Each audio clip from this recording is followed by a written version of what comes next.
Bonjour tout le monde, bienvenue dans cette nouvelle capsule, prise 2. Merci à la personne qui m'a souligné que ma vidéo précédemment publiée n'avait pas de son. Effectivement, petit problème technique de mon côté. Oui, en fait, aujourd'hui, je me lance dans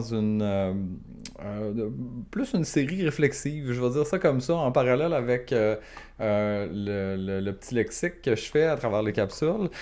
C'est la nouvelle que j'ai publiée hier, en fait, qui m'a donné cette idée-là au niveau d'y aller de plus dans le mode réflexion par rapport à de l'actualité. Parce que, bon, pour ceux qui n'ont pas nécessairement vu la publication, qui n'ont pas nécessairement écouté l'entrevue de radio que j'ai publiée, ils font état en fait d'une initiative qui est prise par les médecins, par près de 45 000 médecins, si je ne me trompe pas, au Québec. Puis c'est une initiative canadienne aussi. De prime abord, c'est dans le reste du Canada que ça avait été fait et ça vient d'être mis en place là, au Québec. En gros, les médecins vont désormais pouvoir prescrire des marches en nature. Donc, l'idée, c'est d'encourager les personnes à prioriser l'activité physique, en fait, l'auto-soin un peu dans leur quotidien.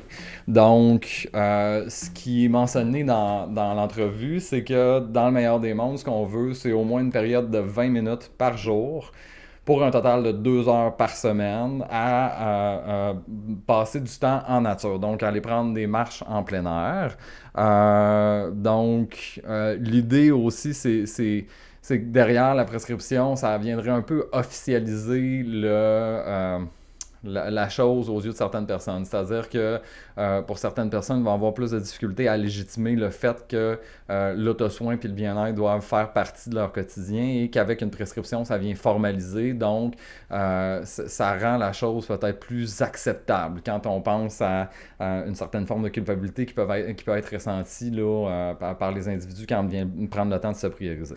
Donc, il y a aussi mention de dire, OK, dans le meilleur des mondes aussi, on voudrait se rendre dans les parcs en transport actif, donc soit à pied, soit en vélo, soit en transport en commun. Donc, on vient ajouter, en fait, à la période de 20 minutes de promenade. Puis, tu sais, quand il parle d'être en nature, il parle pas nécessairement d'être perdu dans les bois. Ça peut juste être d'aller se promener dans un parc. Donc, après ma barre, c'est une excellente initiative. Effectivement, l'exercice physique, ça fait partie des bases avec lesquelles moi je travaille en intervention au quotidien, d'essayer de trouver des stratégies pour les mettre en place. Cependant, c'est là la partie de la réflexion que je veux apporter, c'est que, bon, quand on prend en contexte qu'à l'heure actuelle, il y a une pénurie au niveau de l'accessibilité des services en santé mentale. Donc, quand on regarde les listes d'attente au privé, quand on regarde les listes d'attente au public, donc des fois que ça peut aller de 3 mois, 6 mois à 1 an, à 18 mois, tout dépendamment des contextes. Euh, euh, et que, bon, bien souvent, pour les personnes qui ont la possibilité d'avoir un médecin de famille, c'est le seul point d'ancrage, mais on s'entend que les rencontres, ça va être une demi-heure au mois quand il y a des problématiques au niveau de la santé mentale. Donc, c'est pas un support qui est constant, qui est consistant. Donc, et ça, on parle même pas justement des personnes qui doivent se rendre en clinique sans rendez-vous. C'est réussir à trouver un rendez-vous pour voir un médecin qui ne pourra pas nécessairement le faire un suivi. Donc, dans ce contexte-là, euh, moi, un médecin qui arriverait et qui prescrirait des marches en nature à, mettons, une personne qui est en contexte d'épuisement ou de dépression, j'ai l'impression que ça pourrait aussi avoir des effets pas juste bénéfiques, que ça pourrait en créer en fait l'inverse de ce que l'initiative cherche à faire. Tout simplement parce que les médecins n'ont pas le temps de s'asseoir avec la personne puis de faire le travail de revoir la routine, de voir où pourraient s'insérer ces moments-là, de voir, justement, de réfléchir aux bénéfices, d'expliquer pourquoi on prescrit des promenades en nature. Donc, pour quelqu'un, cas de figure. Quelqu'un cas de figure que je rencontre quand même assez régulièrement. Donc, quelqu'un qui est en situation d'épuisement professionnel. Travaille 45-50 heures par semaine.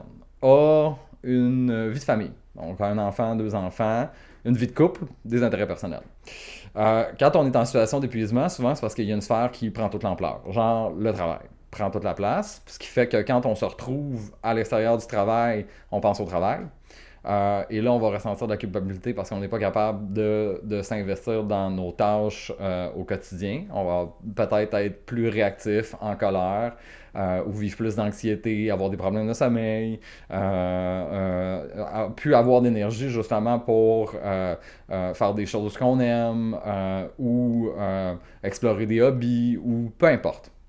Donc là, il y a quelqu'un d'externe, quand on prend tout mon petit change, je m'en vais voir le médecin, puis le médecin me dit, ben, je te prescris 20 minutes de marche par jour à toutes les semaines. Je vois déjà la bouffée d'angoisse que certaines personnes pourraient voir, se dire, mon Dieu, mais comment je vais faire ça? J'ai pas le temps. Donc, surtout s'il n'y a pas nécessairement un arrêt de travail qui vient avec. Parce qu'effectivement, si on tombe en arrêt de travail, tout soudainement, il y a un petit peu plus d'espace qui se libère, puis là, c'est plus facile de dire, OK, j'ai plus de temps pour insérer. Encore là, c'est pas parce qu'on tombe en arrêt de travail que l'énergie revient et que ça va être facile de mettre en place un 20 minutes de marche à tous les jours. Donc, pour moi, j'ai certaines craintes que ça crée de la culpabilité chez certains individus. Justement parce qu'ils ne se sentiront pas capables de faire les modifications, ou ils vont essayer et ça ne fonctionnera pas, ils ne seront pas capables de le maintenir. Donc, ça va ajouter en fait à la perception négative qu'ils ont d'eux-mêmes. L'autre chose, c'est une question d'accessibilité. C'est-à-dire que non, ce n'est pas tout le monde qui a un parc à proximité de la maison. Ce n'est pas tout le monde qui a les moyens de prendre le transport en commun à tous les jours pour aller dans un parc. C'est pas tout le monde qui a accès à une voiture. Puis quand on a une voiture, est-ce que de faire 5, 10, 15, 20 minutes de voiture aller-retour à tous les jours pour aller une promenade dans le parc, avec le prix de l'essence, est-ce que c'est réaliste dans le budget? Ensuite, transport actif, oui. Pour des personnes qui ont des problèmes de santé, qui ont des maux de dos ou un problème à la cheville ou peu importe, qui déjà, juste marcher, ça peut être un défi. On rajoute un niveau de complexité. Donc, question d'accessibilité, effectivement, moi, ça me met un point d'interrogation. Ce qui est intéressant avec l'initiative, c'est que ça vient aussi avec certaines recommandations au niveau du gouvernement de favoriser justement le verdissement de certains espaces, de préserver les espaces verts. Donc, d'essayer de, comment ils appellent ça, de déminéraliser certaines rues. Donc, de rendre plus accessibles des espaces verts. Donc, ça, je trouve ça intéressant. Mais, pour moi, il y a quand même une question d'accessibilité puis de facilité de se rendre jusque dans l'espace nature pour réellement bénéficier. Surtout si on parle de quelque chose qui doit être fait quotidiennement. Le troisième point qui vient me déranger un petit peu plus, puis que déjà à la base c'est quelque chose que je trouve questionnant, c'est qu'il y a certains médecins qui, n'ont pas la même sensibilité au niveau des problématiques de santé mentale. Et là, je vais ouvrir les guillemets. C'est des choses que j'ai déjà entendues de la part de médecins, de dire à certaines personnes, va prendre une marche, fais du sport, couche-toi plus tôt, puis ça va aller mieux. Donc, avec une initiative du genre, j'ai peur que ce même genre de situation-là soit un peu, en fait, légitimé. De dire, voilà, je te prescris de la marche, fait que c'est à toi de la mettre en place si tu veux que ta santé mentale aille bien.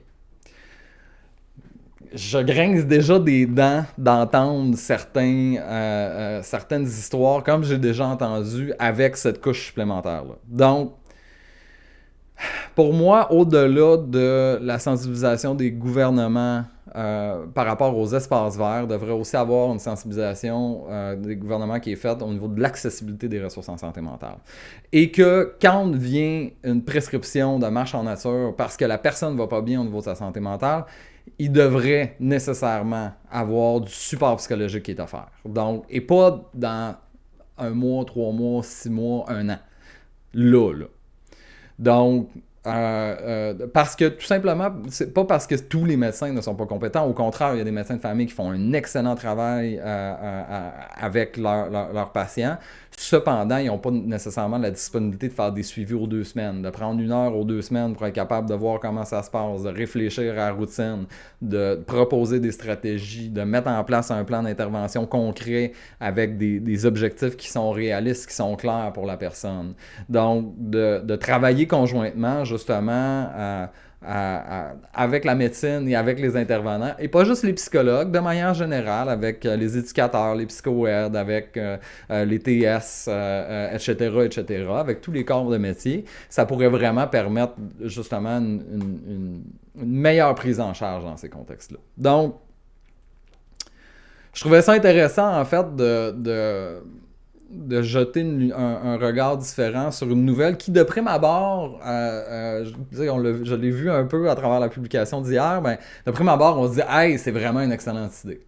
Puis effectivement, c'est vraiment une excellente initiative. Cependant, quand on adopte une autre perspective, on se rend compte qu'il y a peut-être des angles morts qui seraient vraiment intéressants à réfléchir pour éviter justement que ça devienne en fait une prescription de plus qui est faite, sans avoir l'accompagnement adapté à la situation de la personne. Donc voilà, j'espère que cette petite réflexion, vous l'aurez trouvée intéressante. Si ça suscite des réactions, des questionnements, des réflexions de votre part, n'hésitez pas à le partager, puis on en discutera. Ça me fait plaisir si si j'ai la prétention de mettre une réflexion de mon cru sur ma page, ben, je m'attends à ce qu'il y ait des échanges constructifs qui peuvent en suivre. Donc voilà, passez une bonne fin de journée.